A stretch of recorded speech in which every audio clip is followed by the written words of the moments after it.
G'day guys, Googs here and you're welcome to my Drunk Philosophy. Today I'm going to talk about one of the major problems that I have with modern politics. In fact, politics at least for the last 20, maybe 30 years. And I'm going to start with Australia and then move to America because I see a similar pattern emerging, or emergent, in Western politics actually in general. Okay, so when I talk about a politician, I generally mean somebody who has been in politics for a long time, right? And I refer to them as a bureaucratic politician because they play the game, the politic game, where you have to follow the rules of the party, you have to follow the game plan of the party. Even if you try to overthrow the incumbent prime minister at the time, there's a certain series of steps you have to go through, etc., etc., and you have to be liked by enough people in the party. That is a problem because what it leads to is no new ideas, no new thoughts, no progression. Okay, whether that's conservative progression, and believe you me, that actually does exist, or whether it's more progressive progression, I guess you might say, or left-wing progression maybe would be a better term for it. It doesn't enable that to happen because they're stuck in position, right? It's a popularity game on one hand, where you're trying to tell the public why they should vote for you. That's the popularity side of it. But the other side is the inside caucus fights. Now in Australia, that's not usually as visible unless there's a prime minister spill, which we've had too many of in the last decade. But the interesting thing is when somebody comes in from the outside, new, fresh, brash, interesting ideas or new ideas that the people start getting behind, they squash them. Instantly squash them. A good example of this in Australian politics was Pauline Hanson. Now, love her or hate her, I'm not making that debate.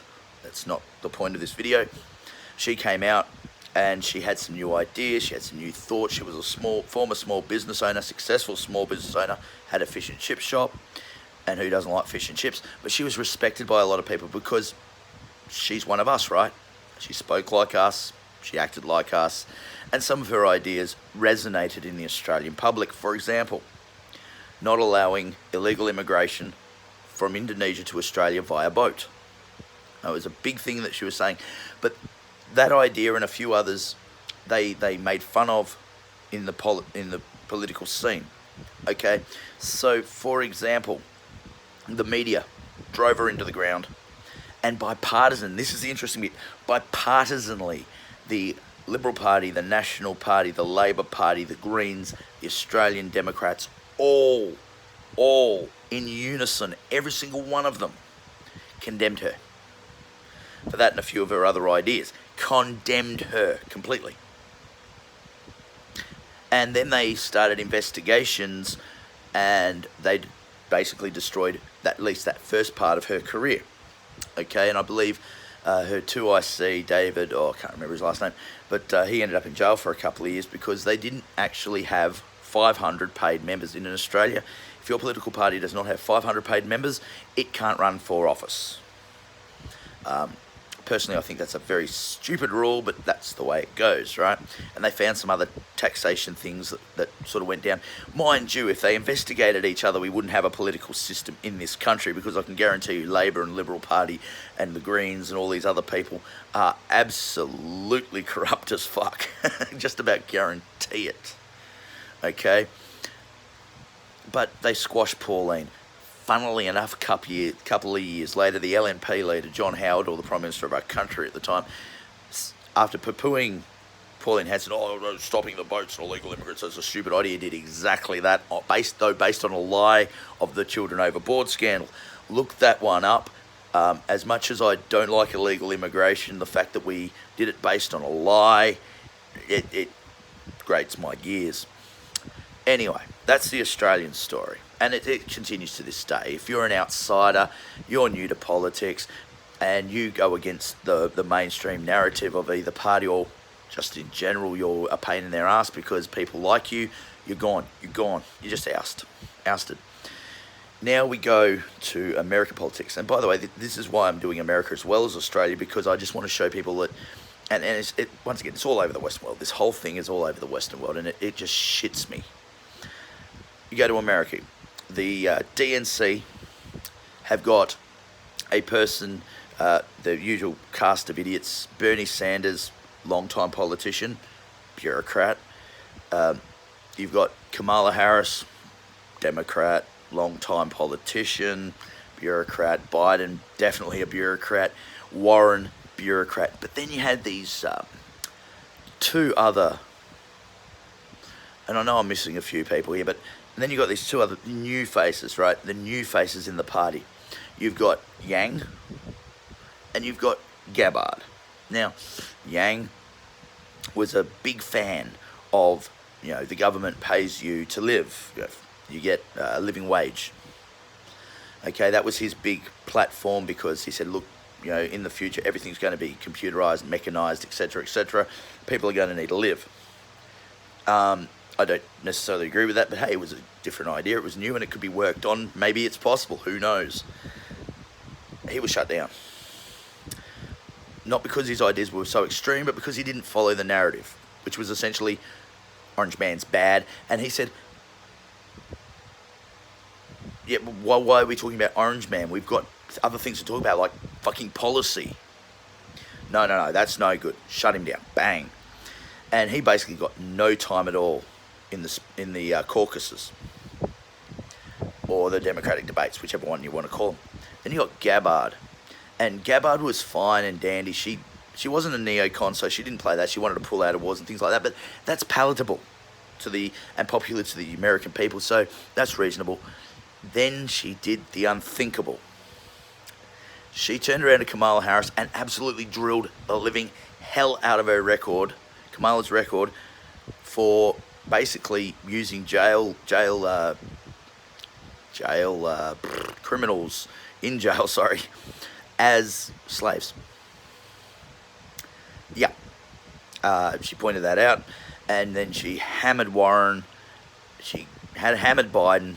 This is, I think, the second caucus debate. Go have a look at it. It's actually quite well done. And that wasn't on. Not only that, she was new, but she had the backing of a lot of people. People were starting to listen to it. Why? The common person, she's volunteered for the military. That's one. Two, she became a major. So she knows a little bit about what she's talking about when it comes to warfare and things like this. And there's a level of trust that the common people have between themselves and the military, and respect. Okay? And then they wouldn't let her go to the debates. And they wouldn't give her time, and they wouldn't give her money, and they wouldn't give her this, and they wouldn't help her with that. And she started disappearing. I mean, she's still in the race, I believe, maybe to this day. She might have pulled out by now. She probably would have had to have. But why is there some two geriatric old fucks, bureaucratic politicians, Sanders and Biden? Because they play the game. They know the game. They're not stupid enough to not play the game. Now, Biden's case is... But, hey, I've been saying that for a while. Gabbard, on the other hand, I mean, you want somebody to take on Trump. Now, Trump, by the way, won also because of the fact that he was not a politician.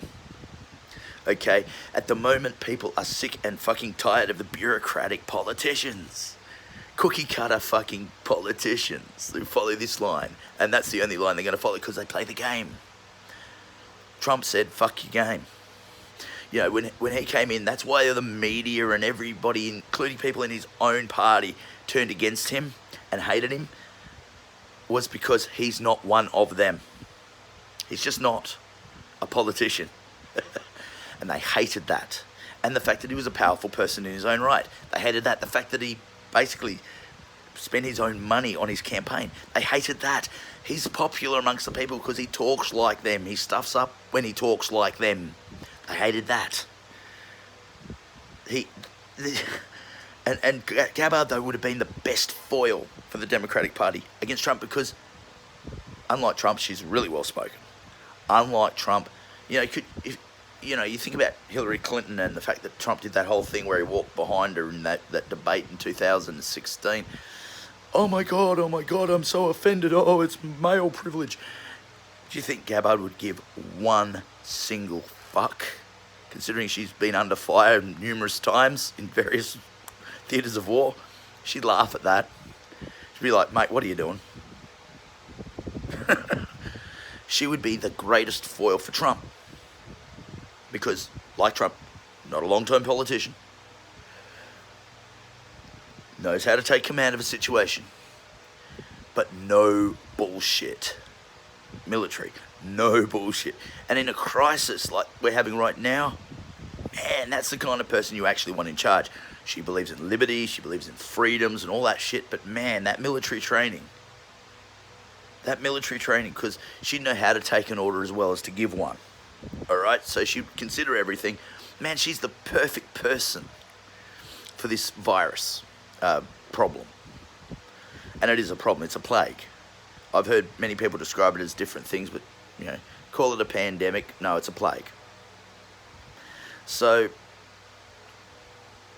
you know, but no, she's gone. Why? She's not one of them. Boris Johnson, stop being the Mayor of London, join the Tory party, and everybody knows Uncle Boris. Now, I'm going to say my piece, and then I might, just as an aside, talk about Boris and his current situation. But he loves making his model kit trains. He loves going on bike rides. He was the Mayor of London. He became a politician in the federal parliament within 3 or 4 years. Now he's Prime Minister of the country. The media hate him. Everybody hates him. Why? He's not one of those bureaucratic politicians that can be controlled and play the game politically by the party, or follow the narrative that the media wants them to follow.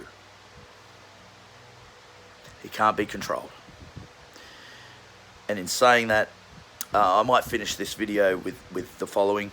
I do wish Boris Johnson all the best. He went into ICU earlier today. I don't want to see anyone die from this. Obviously, that's, obviously lots of people are. But it's horrific and it's terrible. And I have no ill will against Boris Johnson. In fact, I sort of look at him as the crazy old uncle. Crazy old uncle for the Poms. With that said, ladies and gentlemen, I am Googs, the drunk philosopher. Uru. Be good and be safe. See you later.